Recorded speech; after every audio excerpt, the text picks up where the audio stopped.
Hey guys, कैसे हैं आप सभी लोग। आई होप आप ठीक होंगे। सो गाइस, जैसे कि मैंने अपनी पहली वीडियो में डाला था इंग्लिश का फर्स्ट चैप्टर, तो उसमें मैंने फर्स्ट पार्ट की वीडियो डाली थी। अब यहाँ पर हम करने जा रहे हैं second part. So guys, second part में हमें दिया है, मैंने जैसे कि आपको फर्स्ट पार्ट पे बताया था, जो ऑथर था उसने जब एक डेस्क बाय करा था उसमें उसको एक सीक्रेट ड्रॉअर मिला, उसमें एक बॉक्स था, उसने जब खोला उसमें एक लेटर था। तो अब सेकंड पार्ट में वही लेटर बताया है कि उसके अंदर क्या लिखा था। तो गाइज हम वही पढ़ने जा रहे हैं। एंड गाइज, अगर अब तक आपने हमारे चैनल को सब्सक्राइब नहीं करा है रियल एजुकेशन को, तो अभी जाकर सब्सक्राइब करें हमारे चैनल को। एंड अगर आपको फर्स्ट वीडियो देखनी है तो उसकी लिंक आपको डिस्क्रिप्शन में मिल जाएगी। तो चलिए स्टार्ट करते हैं अपना सेकेंड पार्ट। तो उसमें हमें दिया है लेटर, जो लेटर में लिखा है वो सारी चीज़ें दिया है हमें। तो चलिए रीड करते हैं। Dearest Connie, I write to you in a much happier frame of mind because something wonderful has just happened that I must tell। तो यहाँ लिखा है उसने कोनी को ये लेटर लिखा है जिम ने, ठीक है। तो उसमें लिखा है डियरेस्ट कोनी, मैंने ये लेटर एक हैप्पियर मतलब एक हैप्पी माइंड से लिखा है क्योंकि मेरे लाइफ में एक ऐसा वंडरफुल मोमेंट जो हैपन हुआ है जो मेरे को तुम्हें बताना है। तो चलते हैं अपने नेक्स्ट पेज में। वहाँ पर हम आपको बताएंगे कि इसमें क्या है, उसने बताया मतलब क्या टेल करा है उसे। सो गाइज, यहाँ हम आ चुके हैं अपने नेक्स्ट पेज पे। यहाँ पर भी कुछ वर्ड मीनिंग है, उसको देख लेते हैं हम। स्टैंडिंग टू का मतलब होता है टेकिंग अप पोजीशंस, मतलब अपनी अपनी पोजीशंस ले लेना। ट्रेंचेस का मतलब होता है लॉन्ग डीप डिचेस, मतलब ट्रेंचेस का मतलब मैं आपको बता देता हूँ, जैसे सोल्जर्स होते हैं वो गड्ढा करके उसके मतलब होल के अंदर रहते हैं, वहाँ हाइड करते हैं, मतलब छुपते हैं उनसे एनिमी से, ठीक है। तो उसको हम ट्रेंचेस कहते हैं, मतलब एक टाइप के कैंप ही हो गए वो। फ्रिट्स का मतलब क्या होता है, फ्रिट्स का मतलब होता है a name for a German soldier, ठीक है। जर्मन सोल्जर जो होता है उसको मतलब एक कॉमन होता है, जर्मन सोल्जर को हम फ्रिट्स कहते हैं, कॉमन है, ठीक है। टॉमी, टॉमी क्या है, a common name, common English name used here to refer to British soldiers. और टॉमी हम कहते हैं, टॉमी एक कॉमन नेम है जो जिसको हम इंग्लिश जो मतलब ब्रिटिश सोल्जर्स होते हैं उसको हम टॉमी कहते हैं, और जर्मन सोल्जर को फ्रिट्स कहते हैं, ठीक है। डेट वुड बी डेट, इसका मतलब क्या होता है, डेट वॉज ऑल, वो पूरा है, ठीक है। That was the end of the matter, यहाँ पर जो मैटर है उसका एंड होता है, मतलब कोई भी चीज़ है जो उसका एंड होता है। और स्नैप्स का मतलब क्या होता है, a German drink made from grain, ठीक है। धान से जो ड्रिंक बनती है उसको स्नैप्स कहते हैं, जर्मन में बनती है ये।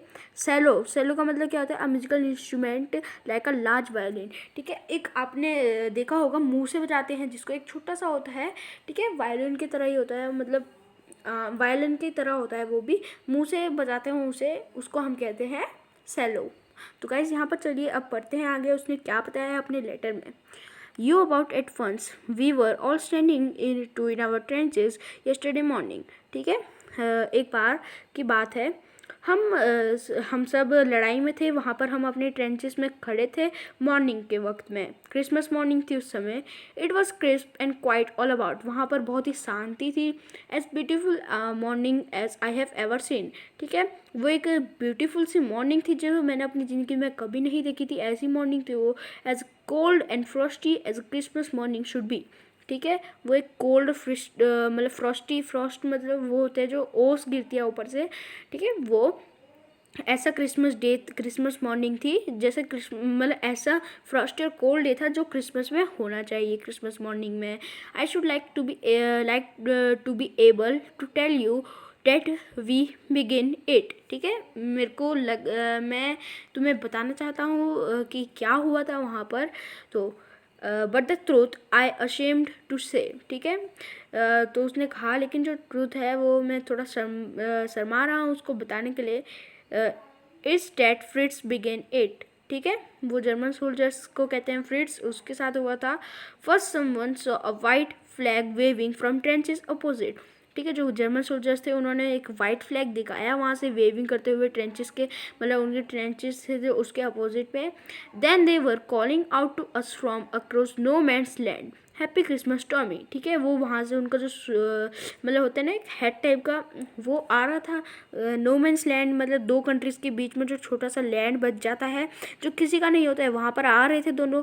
तो उस जो जर्मन सोल्जर था उसने कहा हैप्पी क्रिसमस टॉमी। टॉमी कोई नाम नहीं है, टॉमी हमने पढ़ा था जैसे कि अपने वर्ड मीनिंग में, टॉमी को कहते हैं हम ब्रिटिश सोल्जर्स को कहते हैं टॉमी। तो उसने कहा हैप्पी क्रिसमस टॉमी। ठीक है, हैप्पी क्रिसमस उसने भी कहा फ्रिट्स को, मतलब जर्मन सोल्जर को। ठीक है, happy Christmas when we had got over the surprise some of us shouted back. ठीक है, तो एक पीछे से किसी ने चिल्लाया कि हम अपना सरप्राइज कब लेंगे। Same to you Fritz. ठीक है, जर्मन ने कहा same to you, same to you. फिर फ्रिट्स ने मतलब जर्मन सोल्जर्स ने भी कहा same to you British soldiers को। I thought that would be that we all did but then suddenly. ठीक है, उसने कहा कि हाँ मुझे भी ऐसे लगता है कुछ सरप्राइज होना चाहिए। फिर हम सब ने कहा लेकिन but then suddenly one of them was up there in his great coat and waving a white flag. लेकिन फिर सडनली एक आदमी आया ग्रे कोट ग्रे कलर का एक बड़ा सा कोट पहन के। ठीक है, और वे वाइट झंडे को हिलाते हुए डोंट शूट लेट्स। ठीक है, फिर उसने कहा कि गोली मत चलाना। ठीक है, समवन शाउटेड, किसी ने कहा गोली मत चलाना, चिल्ला के कहा किसी ने, एंड नो वन डिड, और किसी ने चलाई भी नहीं। Then there was another Fritz up. ठीक है, और वहाँ पर देखा तो वो एक दूसरा जर्मन सोल्जर था वहाँ पर। ठीक है, and another keep your heads down I told the man it's a trick but it wasn't. ठीक है, तो मैंने उसे कहा अपना सर नीचे रखो, ये एक ट्रिक होती है। ठीक है, बट इज वॉजंट, लेकिन उसने नहीं करा। One of the Germans was waving a bottle above his head.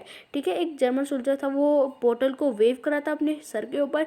It was Christmas day Tommy. तो उन्होंने जर्मन सोल्जर्स को कहा ये क्रिसमस डे है, we have schnapps, we have sausage, we meet you. ठीक है, उसने कहा कि हमारे पास स्नैप्स है, सॉसेज है मतलब सॉस है, स्नैप्स मतलब आपको बताया था जर्मन ड्रिंक होती है, ग्रेन से बनती है जो। We meet you, yes.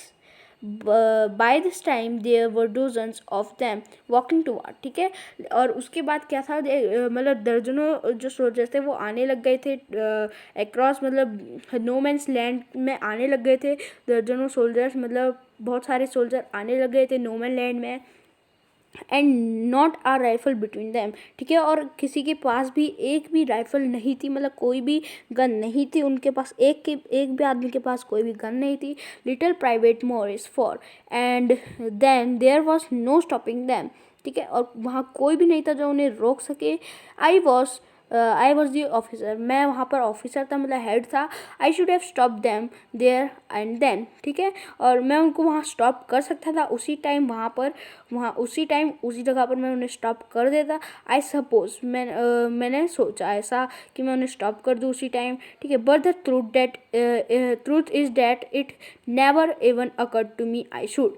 लेकिन जो सच्चाई हुई वहाँ पर वो ऐसी थी कि मेरी ज़िंदगी में वो पहली बार हुई।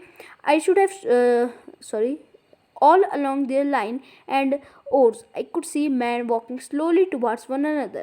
तो मैंने देखा कि जो मैन थे वो अपने एक दूसरे के मतलब स्लोली वॉक कर रहे थे एक दूसरे के, और वो गले मिल रहे थे। ग्रे कोट्स खाकी quotes meeting in the middle. Grey quotes वाले जो जर्मन थे वो खाकी कोट्स मतलब ब्रिटिश से मिल रहे थे, मतलब गले मिल रहे थे। And I was one of them, और मैं भी वहाँ था, मैं भी उसका एक हिस्सा था। और in the middle we were making peace. ठीक है, एक वॉर वहाँ पर चल रही थी, उसके बीच में हम पीस मतलब शांति बना रहे थे। You can not imagine dearest Connie my feelings as I looked into the eyes of the Fritz officer. ठीक है, तुम सोच भी नहीं सकते हो कोनी, सोच भी नहीं सकती हो कोनी एक लड़की है। ठीक है, कि मेरी फीलिंग्स को जब मैं उनकी आइज़ में दिख रहा था, मतलब जर्मन सोल्जर्स की। तो ये जिम जो है वो एक ब्रिटिश सोल्जर है। वो अप्रोच्ड मी हैंड आउटस्ट्रेच। ठीक है, उसने मेरे हैंड को मतलब स्ट्रेच करा मेरे से गले मिलने के लिए। Hans Wolf. ठीक है, जो दूसरा जर्मन था उसका नाम क्या था, Hans Wolf. He said gripping my hand warmly and holding it. ठीक है, वो दोनों गले मिले। I am from Dusseldorf. तो जो जर्मन था, जर्मन सोल्जर, उसने कहा मैं डुसेल्डोर्फ से हूँ। I play cello in the orchestra. और जो सेलो मैंने आपको बताया जो मुंह से वायलेंट टाइप का होता है उसको बजाते हैं, वो बजाता हूँ मैं ऑर्केस्ट्रा में। हैप्पी क्रिसमस उसने बोला जिम को। अब हम यहाँ आ चुके हैं अपने सेकंड पेज पे, सेकंड पार्ट के सेकंड पेज में। तो यहाँ पर हमारा एक वर्ड मीनिंग है जिसका नाम है मार्जिपान। मार्जिपान होता है a sweet covering on a cake made from sugar eggs and almonds. ठीक है, केक के ऊपर एक स्वीट कवरिंग होती है जो शुगर से बनी रहती है, आलमंड से और एग से बनी रहती है। तो captain Jim McPherson I replied and a happy Christmas to you. ठीक है, कैप्टन जो थे उन्होंने रिप्लाई, जिम मैकपर्सन था उनका पूरा नाम, उन्होंने रिप्लाई करा and happy Christmas to you. तो उन्होंने रिप्लाई करा happy Christmas, I am school teacher from Dorset in the west of England. तो जो जिम था उसने फिर जब जर्मन ने कहा कि मैं वो क्या कहते हैं सेलो बजाता हूँ ऑर्केस्ट्रा में, तब जो जिम मैकपर्सन थे उन्होंने कहा कि मैं एक टीचर हूँ डॉर्सेट में, west, I am a school teacher from Dorset in the west of England. मैं पहले टीचर था डॉर्सेट में, वेस्ट इंग्लैंड में। सो गाइज यहाँ पर हम अभी इतना ही पढ़ेंगे। आई होप आपको यहाँ तक समझ आ चुका है एंड अपनी अगली वीडियो में इसके आगे बताऊँगा। सो गाइज अगर आपको ये पार्ट अच्छे से, मतलब पार्ट तो नहीं, अगर इतना यहाँ तक समझ आ चुका है अच्छे से, सो गाइज अभी जाकर हमारे चैनल को सब्सक्राइब करिए एंड सेकंड चैनल की लिंक आपको डिस्क्रिप्शन में मिल जाएगी, वहाँ से जाकर मेरे सेकंड चैनल को भी सब्सक्राइब कर दीजिए एंड मिलते हैं अपनी अगली वीडियो में। तब तक के लिए बाय।